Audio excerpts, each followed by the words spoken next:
One of DeMeco Ryans' old defensive linemen is an unexpected free agent. Does a reunion in Houston make sense?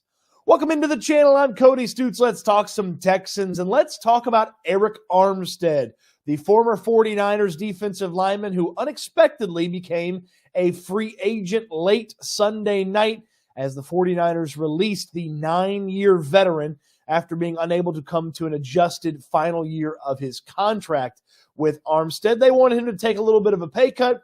Armstead wasn't for it. They couldn't agree on it. So now Armstead is a free agent. And of course, he was coached by DeMeco Ryans while Ryans was in San Francisco. So his reunion in Houston makes sense. Well, let's talk a little bit about who Armstead is, the production that he has and hasn't had over the past few seasons, and then why it would make sense and why it wouldn't make sense. If you're unfamiliar with Armstead's profile as a player, he is a 9-year veteran. He's been in San Francisco his entire career. He was a part of when the 49ers continuously were investing in the defensive line via the draft, and ultimately, he was one of the last men standing from that continual investment in the defensive line as his old buddy DeForest Buckner got shown the door. He got the big contract extension. And over the past 4 years playing on the big contract extension, Armstead has had some pretty nice production. 54 games played in those 4 seasons, a couple of pass deflections, 14.5 sacks, 81 tackles, and 19 tackles for a loss. Now, this isn't knock your socks off production. This isn't something that is incredible and amazing, but he's done a lot of the dirty work from the 49ers defensive line perspective. When he's been able to be on the field, he is still, even at the age of 31, about to play his 10th season in the NFL at the age of 31, he's still a productive player. So the Texans need help at defensive tackle, even after bringing back Khalil Davis, even after claiming another defensive lineman from the Jaguars. There's still a need for a starter at defensive tackle next to Malik Collins, and obviously Arik Armstead would fit the bill. Now, the injuries the past couple of seasons, he played in just 12 games in the regular season. This past season, the year before that, he played in just 9 games in the regular season. Those are something of a concern. Here's what I would say about Armstead. In the 2021, 2022, and 2023 seasons, he was ready to go come playoff time. He played in all the playoff games for the San Francisco 49ers, and he was extremely productive in his time in the playoffs with the 49ers. Over 12 games, he had 8 sacks, 38 tackles, and he had 13 QB hits and 6 tackles for a loss overall in the playoffs in 4 different trips to the playoffs. In the 3 most recent trips to the playoffs, 6 sacks in those 9 games. He's still a really nice and productive player. So would it work for the Houston Texans? Well, if he didn't want to take a pay cut from what he was set to make with the 49ers, which was about $17, $18 million, you would stand to reason that he's looking to cash in on what is a defensive line market that doesn't have many players in front of him from a production and a success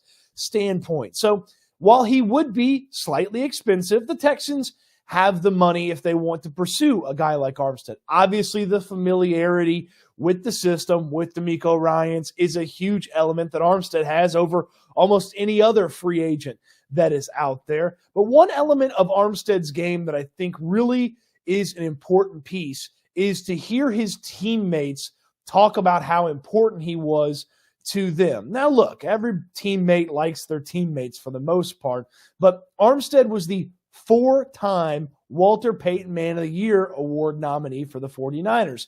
And in his 4th year getting the nomination, he was surprised in the defensive line room with a video of a bunch of his teammates talking about how important he was to them. Now, some of them were longtime teammates like Baby Bosa, Nick Bosa, who's been Armstead's teammate his entire career. And then some of them were newer teammates like Clelin Ferrell, Chase Young, and Randy Gregory, who were fresh to the 49ers over the past couple of years or so. And they talked about how important Armstead was. Clelin Ferrell said that he developed as a football player in large part to what Arik Armstead had taught him. So great person off of the field.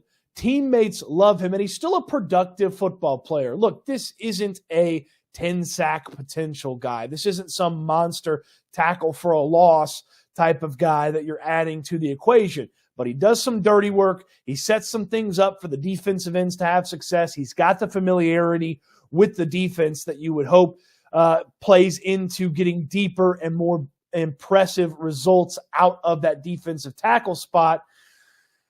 It works on that level. Now, here's why it doesn't work with Arik Armstead. Here are the concerns I would have about an Armstead investment. Well, we talked about the money. If $18 million and sticking around with the 49ers, an organization that clearly loves him and he loved the organization, he's a West Coast guy as well. If sticking around on a little bit of a pay cut wasn't in the conversation and he's looking at the market and thinking, well, there's only a handful of guys that are better than me, all of a sudden, does that money get out of control, and are you paying for a little bit more of the story than of the potential production? So 17, 18, $19 million with a low guaranteed number, maybe it's a more interesting conversation for Arik Armstead. But if you're talking about, say, I don't know, $20 million a year for Armstead because the market dictates that, teams would be after him because of his playoff production, and $20 million a year for Arik Armstead when he doesn't have a lot of those eye-popping stats that you would associate